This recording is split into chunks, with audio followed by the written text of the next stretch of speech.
ልጄ እንጨት ለቅመህ ና ይለዋል። እንጨት ለቅመህ ና በሉ። እንጨት እንግዲህ ገጠር እንጀራ የሚጋገር በምንድን ነው? በእንጨት ነው። የኤሌክትሪክ ምጣድ የለም። በእንጨት ለቅመህ ና ሲባል ምን ይላል ደግሞ ልጁ? አይ እናቴና አባቴ እኮ አይሆንለትም ብለው ነው እንጂ እንጨት ብቻ ያዘዙኝ፣ ለቤት መስሪያ ልጥ ልጬ ገመድ ፈትዬ ብመጣ አይከፋቸውም ብሎ ያልታዘዘውን ምን ጭምር ይዞ ይመጣል? ገመድ ይዞ ይመጣል። መነኮሳት ቁም ነገረኛ ልጆች ናቸው። እንዴት እግዚአብሔር በአንድ ሚስት ተወስናችሁ፣ በአንድ ባል ተወስናችሁ፣ አስራት በኩራት አውጥታችሁ፣ እንግዳ ተቀብላችሁ፣ ስጋውን ደሙን ተቀብላችሁ ኑሩ እና ትድናላችሁ ቢል አይሆንላቸውም ብሎ ነው እንጂ ንጽህናችን ጠብቀን ብቻችን ብንኖርስ ጠልቶ ነው? መልአክ ብንመስልስ ከፍቶት ነው ብለው ከሕግ በላይ የሚኖሩ ናቸውና እነዚህ በዚህ ይመሰላሉ ይላል። አላችሁ የላችሁ? በዚህ ምንኩስናንም የወለደው ፍቅር ነው። እስቲ ፍቅር በሉ። ምንኩስናሰ ጥበበ ሕግ መሲሐዊት ይእቲ። ትዳርን የወለደው ፍቅር ነው። ምንኩስናሰ ጥበበ ሕግ መሲሐዊት ይእቲ። በአማርኛ ልተርጉምላችሁ። ምንኩስናሰ ጥበበ ሕግ መሲሐዊት ይእቲ። ምንኩስና ምንድን ነው ትለኝ እንደሆነ ምንኩስና ማለት የመሲሁ የክርስቶስ ጥበብ ወንጌል የወለደቻት የወንጌል ልጅ ናት። የወንጌል ልጅ ናት ማለት የማን ልጅ ናት? ሕገ ምናኔ፣ ሕገ ትሕትና፣ ሕገ ፍቅር፣ ሕገ ትሩፋት፣ ሕገ መላእክት፣ ሕገ ንጽሕና፣ ሕገ ቅድስና፣ ሕገ መንኖ ጥሪት ማናት? ምንኩስና ናት ይላል። ይህን የወለደው ምንድን ነው? ኧረ በሉ ምናላችሁ? ስለዚህ ሀሌወ ጸጋ፣ እስኪ ሀሌወ ጸጋ በሉ። ሀሌወ ኃጢአትን ይነቅላል። እሱ ብቻ አይደለም፣ ባለትዳሮች ባልየው በክርስቶስ መመሰሉ ነው። ሚስቲቱ በቤተ ክርስቲያን መመሰሏል ቢያውቁት ኑሮ በኃጢአታቸው በላይ ዝሙት ይሰራል። ክርስቶስ ሌላ ቤተ ክርስቲያን አለችው? ቤተ ክርስቲያን ሌላ ክርስቶስ አለ? የላትም።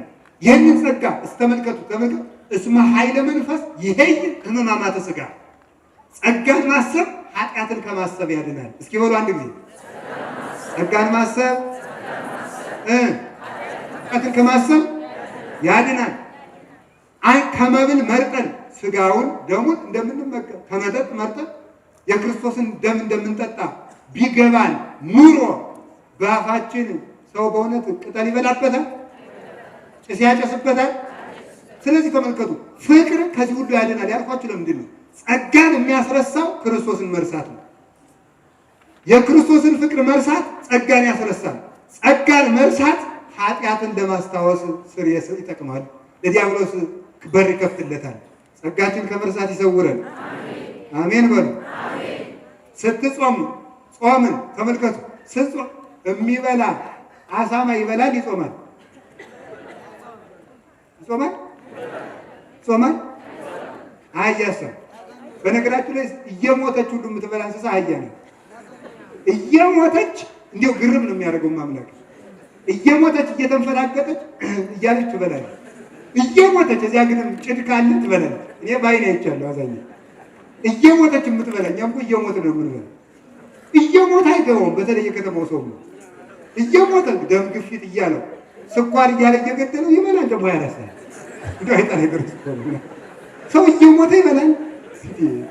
ስለዚህ ተመልከቱ፣ መላእክት ይበላሉ አይበሉ? ስለዚህ መጾም የመላክ በሉ፣ መብላት የእንስሳት። ስለዚህ ስንጾም ሚካኤልና ገብርኤልን እንደምንመስል ብናውቀው ኑሮ ጸጋችን ብናስብ እንጀራ እናስባለን? ይሁንላችሁ፣ ጸጋን ማሰብ ኃጢአትን ከማሰብ ያድናል። ይጠብቀን መድኃኒዓለም። እንጨርሰው። ከዚያ ምን አለ?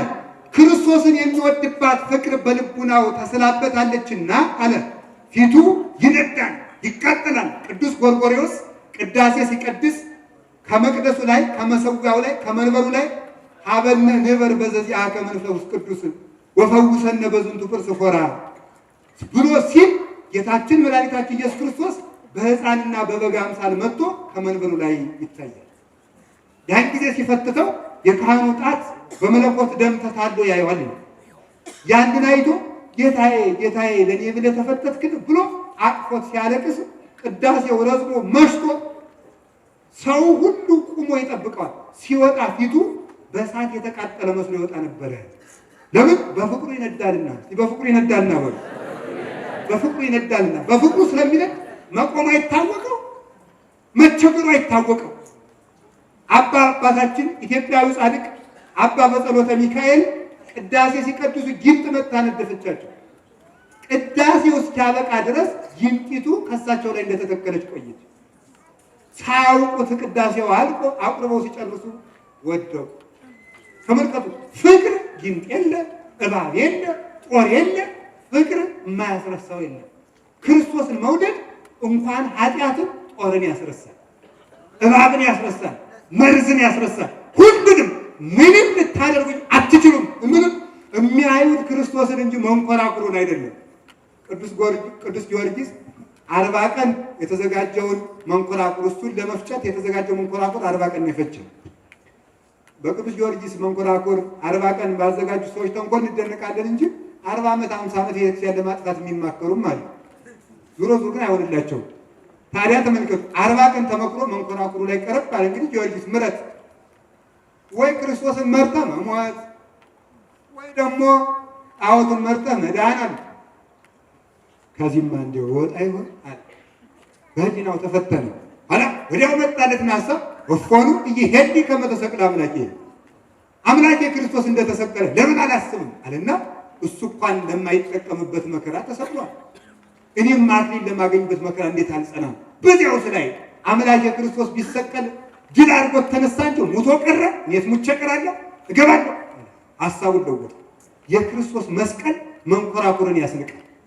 መንኮራኩርን ለመናቅ ጉልበት የሚሰጠው የመድኃኔዓለም መስቀል እሱ እንደተሰቀለ ስናየው ጦር የለ፣ መንኮራኩር የለ፣ ገጀራ የለ፣ አሽቀጥረን ንቀነው እንድንገባበት ያደርጋል። ክርስቲያኖች መከራን ገብተውበት እንጂ ሸሽተው አያሸንፉት። እኛ መከራን የምናሸንፈው ገብተንበት ነው እንጂ እየወጣለሁ ብትሉ አይጓጉል እማምናገር ሞቱም አይቀርላችሁ የባስ ክርስቶስ እንዳጡታላችሁ። ሩጦ ክርስቶስ መከራን እናታችን ቅድስት እየሩጣ ሞከረችው። ባይሆን ይሄን አንድ ልጅን ባተርፈው ብላ ገጀራ ወደሌለበት አገር ብትሰጥ እዚያ ሄዶ ጠበቃት። መስፍኑ ጠበቃት። እሳቱ ነደደ። ድምፅ አለ ጼፍ ከመነጎድጓደ ክረምት ፈጣ ውልቅ እንደ መብረቅ ተሰማ። ሸሻለች። ሕፃኑ ቅዱስ ቂርቆስ ነይ እንግባ። ምክንያቱም መከራ ሲገቡበት ነው የሚጠፋ። ነይ እንግባልና ገባ ሲሉበት ቅዱስ ገብርኤል መጣና እንደው ቀዘቀዘ። ስለዚህ እግዚአብሔር ሰው መከራ ክርስቲያኖች መከራ ሲገቡበት ያጠፉታል፣ ሲሸሹት ያጠፋቸዋል። ሰምታችሁኛል? ሲሸሹት ምን ያደርጋቸዋል? ሲገቡበት ምን ያደርጉታል? ያጠፉታል። 30 ደቂቃ ቢሸሹ ኑሮ ይጠፉ ነበር። ስለገቡበት ግን እሳቱ ጠፋ። ስንገባበት ይጠፋል፣ ስንሸሸው ያጠፋናል። መፍትሄውና ነገሩ ይሄ ነው። አያችሁ፣ ነገር ተገለበጠ። አሁን ለሰው ብንነግረው እንዲያው እናቴ እሳት እንዳይበላኝ ምን ሊያርግ እንደው ክርስቲያን ነኝ እሳት እንዳይበላኝ ምን ላድርግ ሲለኝ እሳቱ ግባ ብለው ጅል ነው መሰሉ ይሄዳል። ስለዚህ ምን አለ ለዚህ ስንፍና ምን ይበላል ያልቃል በሉ እንጂ ይህስ ጅሉ ነው የሚለኝ። እሱ ጅልነት ነው የሚመስለው። እነ ቅዱስ ቂርቆስ ግን ጥበባቸው ነው። ስለዚህ ለሰማዕታት ጥበባቸው፣ ለነቢያት ጥበባቸው፣ ለሐዋርያት ጥበባቸው የክርስቶስ ጥበቡ የሆነ እንደ ስንፍና የሚቆጥራል። ለተጋድሎ ያብቃን። አሜን በሉ እንጂ አሜን በሉ። አላችሁ የላችሁም? እግዚአብሔር ከሁላችን ጋር ይሁን። እሺ እንጨርሰው። ከዚያ ምን አለ? ወይስ የስል እምኔሁ ፍርሃት ወኀፍረት። የክርስቶስ ፍቅር በልቡናው የተሳለበት ሰው ምን ጥቅም ያገኛል ብትለኝ አለ ፍርሃትና ኀፍረት ይርቅለታል። አንድ ጊዜ በሉ ፍርሃትና ምንድን? ፍርሃትና ኀፍረት። ፍርሃት ይርቅለታል። ምንድን ነው የምታረጉኝ? ምክንያቱም ጌታዬ እንዲህ ብሎኛል ይላል። ጌታዬ እንዲህ ብሎኛል ኢትፍርህዎሙ እለ ይቀትሉ ሥጋክሙ ወለነፍስክሙሰ ኢይክሉ ቀትሎታ። ሥጋችሁን የሚገድሉትን አትፍሩ፣ ነፍሳችሁን መግደል አይቻላችሁምና። ወባሕቱ ፍርህዎ ለዘይት። ተመልከቱ፣ ነፍስንም ሥጋንም አንድ አድርጎ በገሃነም መቅጣት የሚቻለው ይልቁንስ ክርስቶስን ፍሩት። እስኪ በሉ ይልቁንስ በሉ። ማንን ፍሩት? ክርስቶስን ፍሩን። ሥጋችሁን የሚገድሉትን ምን አትበሉ አትፍሩት። በስጋ ብንሞት በነፍስ አንሞትም። ጥቂት ቀን ብንሞት ዘላለም አንሞትም። በሉ እስኪ ጥቂት ቀን ብንሞት በምድር ብንሞት በሰማይ አንሞትም። በስጋ ብንሞት በነፍስ አንሞትም። ስለዚህ ፍርሃትን ነቃቅሎ የሚጥልለት ፍቅር ነው። ከክርስቶስ ፍቅር አያችሁ ነዋይሩ ቅዱስ ጳውሎስ የሚለው ማን ያህድገነ ፍቅሮ ለክርስቶስ ከክርስቶስ ፍቅር ማን ይለየናል? ማን ይለየናል? በሉ ግን ባለትዳር ሆኖ በሳንቲም ተጣልተው የተለያዩ የሉ ወልተዋል። ግን ክርስቶስ ፍቅር ማን ይለየናል ይላል። ጥቅስን እንደ ቲዎሪ ከመሸምደድ ይሰውረን። ዝም ብሎ መሸምደድ ይሄ ሂስትሪ ጂኦግራፊ የሚባል አለ። ሰው ዝም ብሎ ሸምድዶ 10ኛ ክፍል ካለፈ በኋላ ትዝ አይለው። ታሪኩ ቢቀየር መጽሐፉ ተለይቶ ቢታተም ታሪክ ቢዛባ ችግር የለበትም። ተመርቋል። እንደዚያ የሚሸመድድ አይደለም እኛ የምንፈልገው፣ ግን የሚሰራው። ምክንያቱም የክርስትና ወይም የመጽሐፍ ቅዱስ ቃል ፍጻሜው መኖር ነው። እስኪ መኖር በሉ ምን ማድረግ ነው?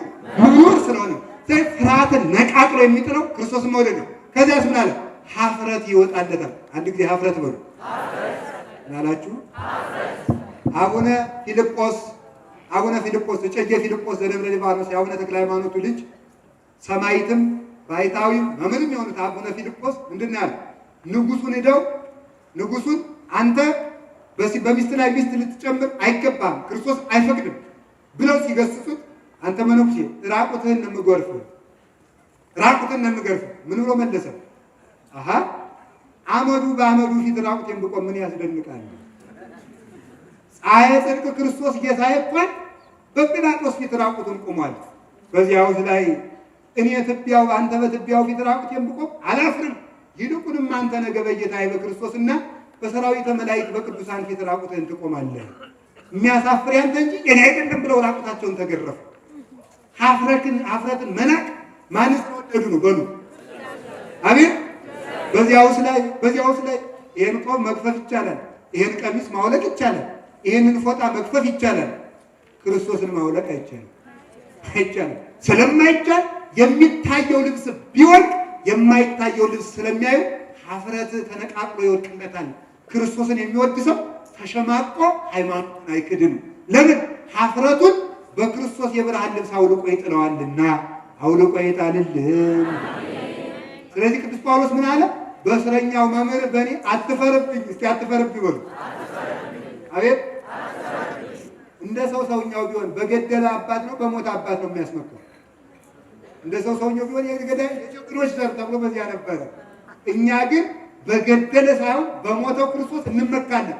ሞቱ ሀፍረት ሳይሆን ክብር ስለሆነ፣ ስለዚህ ለእኛ ክብር በሆነው ለሰይጣን ስንፍና በሆነው ለዓለም ስንፍና በሆነው ለክርስቶስ ጥበብ በሆነው በዚህ ህይወት እንኖራለን። እንድንኖር ይርዳል።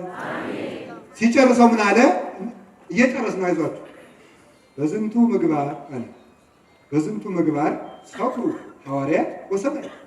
በዚህ ምግባር ክርስቶስን በመውደድ ሐዋርያትና ሰማዕታት ሰከሩ። ሲሰከሩ ነው ወሐዋርያትሰ አለ። ተመልከቱ። ወሐዋርያትሰ ኦዱ፣ ተመልከቱ። ኦዱ አደው ወኦዱ እስተ ኩሉ አጽናፈ ዓለም። ሐዋርያት ክርስቶስን ወደው በክርስቶስ ፍቅር ሰክረው ምን ሆኑ? ትለይ እንደሆነ ዓለምን ተሽከረከሩ፣ ዞሩ። እንደውም አባቶቻችን በትውፊት እንደሚያስተምሩን ቅዱስ ጳውሎስ ዓለምን ሰብቆ ጨርሶ ሀገርን ሰብቆ ጨርሶ የበረዶ ግግር ካለበት ቢደርስ የበረዶ ግግር እስከ አንገቱ እያነቀው ከዚህ በረዶ በኋላ ሀገር ቢኖርስ ቢፈርድብኝስ ጌታዬ ብሎ እያለ ገባ። ራሱ መድኃኒዓለም ተገልጦ ከዚህ በኋላ ሀገር የለም ተመለስ እስኪለው ድረስ እንዲህ ብለው ተንከራተቱ። መርከብ እየተሰበረባቸው የሚበሉት እያጡ የሚጠጡት እያጡ እየተገረፉ ወወጡ እስመ ከፈሎሙ ጸጋ መንፈስ ቅዱስ፣ የመንፈስ ቅዱስ ጸጋ አድሏቸዋልና ከራሚ ወይን እንደጠጣ ሰው ደስ እያላቸው፣ እንደተሾመ ሰው እንደተሸለመ ሰው ተገርፈው ሲወጡ ደስ እያላቸው ይወጣሉ። ያን ያደረገው ፍቅር ነው። እስኪ ፍቅር ነው በሉ እንጂ። ሐዋርያት ዓለምን ዙሪያው የቀሩ አይምሰልህ። ምን አደረጉ? ሰጠጡ፣ ቀደዱ። ምን ቀደዱ? የጣዖቱን ልብስ ቀደዱ። የጣዖቱን ልብስ መቅደዳቸውስ አይደንቅም? የደነደነውን በነገራችሁ ላይ ከልብስ በላይ ሰማይና ምድር ይጸናል። ከሰማይና ከምድር ይልቅ የሰው ልብ ይጸናል። ምክንያቱም ሰማይና ምድር አዝነው ሲውሉ መሬትም ስትሰነጠቅ የአይሁድ ልብ ግን እንደተደፈነ ክርስቶስን እየቸነከረው ነው። ስለዚህ ሐዋርያት ክርስቶስን መውደዳቸው ክርስቶስን በወደዱበት የፍቅር ኃይል በክህነት ቁልፍ የደነደነውን የአሕዛብን ልቡና ከፍተው የክርስቶስ ቤት ለመሆን አበቁት። ይህን ኃይል ያደረገው ምንድን ነው? ፍቅር። እስኪ ፍቅር በሉ እንጂ። እሺ ምን አሉ? ከዚያስ ወወለዱ ተኩላውን ወደ በግ፣ ጋኔኑን ወደ መልአክ፣ እንስሳውን ወደ ሰው ለወጡታል። የዲያብሎስ አገልጋይ የነበረው የክርስቶስ አገልጋይ ጋኔን ይመስል የነበረው አምላክን እንዲመስል አድርጉት። እንስሳን መስሎ የነበረው አርአያ እግዚአብሔር አምሳለ እግዚአብሔር በልጅነት ሰጡት። የክርስቶስ ሥጋና ደም መቀቡት። ጨለማውን ዓለም አበሩ፣ አልጫውን ዓለም አጣፈጡት፣ ደካማውን ዓለም አጸኑት፣ ደንቆሮውን ዓለም በጥበብ ክርስቶስ አስተማሩት። ይህን ያደረገ ምንድን ነው? ፍቅር ነው በሉ። ስለዚህ ቅዱስ ጳውሎስ ምን አለ? አሊያ ግን እንዴት ብለው ተሰበኳት ችሎ ስትሉ እንደ ሞኝ ሆነው ምን አለ ቅዱስ ጳውሎስ? አንተም ጠቢባን ይህንስ አብዳን አለ። እንደይደቃል እኮ የእሱ ነገር ነው። እናንተ ጥበበኞች ናችሁ፣ እኛ ሞኞች ነን። አንድ ጊዜ በሉስ፣ እናንተ ጥበበኞች፣ እኛ ምኖች ነን አለ። እንዴት አለ? እናንተ ሲሰድባችሁ እናንጉድ ትላላችሁ። ማንጎድ ታውቃላችሁ? እናንጉድ በድንጋይ ቤት ማፍረስ፣ መተኮስ፣ ዓይን ማፍሰስ፣ ጥርስ መስበር። እናንተ ሲሰድቧችሁ ያዙ ልቀቁ ትላላችሁ። እኛ ግን የሚረግሙንን እንመርቃለን። እናንተ ሁለት ዓለም ታተርፋላችሁ፣ እኛ አንድ ዓለም እናተርፋለን። እናንተ አግብታችሁ ዓለሙም ሳይቀርባችሁ ደግሞ ቆርባችሁ ደግሞ መንግሥተ ሰማያትን መግባት። እኛ ግን ክርስቶስን እንሰብክ ብለን አንድ ዓለም ብቻ ተረፍን። እናንተ በሞቀ በደመቀ ቤት የላመ ዕቃ መበልታችሁ የድርሻችሁን አገልግላችሁ ትጸድቃላችሁ። እኛ ግን እንደ ምናምንቴ ተቆጥረን እንኖርን። እንደ ሞኝ የሆነው ለምንድን ነው ብትሉኝ አለ ወእመኒ አበድነ እበድነ ለክርስቶስ ውእቱ። ብንሰንፍም ስንፍናችን ለክርስቶስ ነው። እስኪ በሉ አንድ ጊዜ ብንሰንፍ ማለት እንደ ጅል ብንታይ፣ መብላት እየቻልን ብንራብ፣ መልበስ እየቻልን ብንራቆት፣ መማታት እየቻልን ዝም ብንል፣ መራገም እየቻልን ብንመርቅ፣ ማሳደድ እየቻልን ብንሰደድ፣ መግፋት እየቻልን ብንገፋ፣ መግደል እየቻልን ብንሞት፣ ብንሰንፍም ስንፍናችን ለክርስቶስ ነው። እንዲህ ለምን ሆናችሁ? ማን አስገድዳችሁ ብትሉኛል እስመ ፍቅረ ክርስቶስ ያገብረን አጥቶ እስከ ዝንቱ ሁሉ ነው። ክርስቶስን መውደዳችን እንዲህ እንድንሆን አደረገን። እስኪ በሉ አንድ ጊዜ እንዲህ እንድንሆን አደረገን በሉ እንጂ። ወካይበ ወከማሁ ካይበ ሰማይትሂ ወጻድቃንሂ ምስሌሆሙ ሆን ኤሉ ውስተ ገዳማት እንበለ ሥርዓት።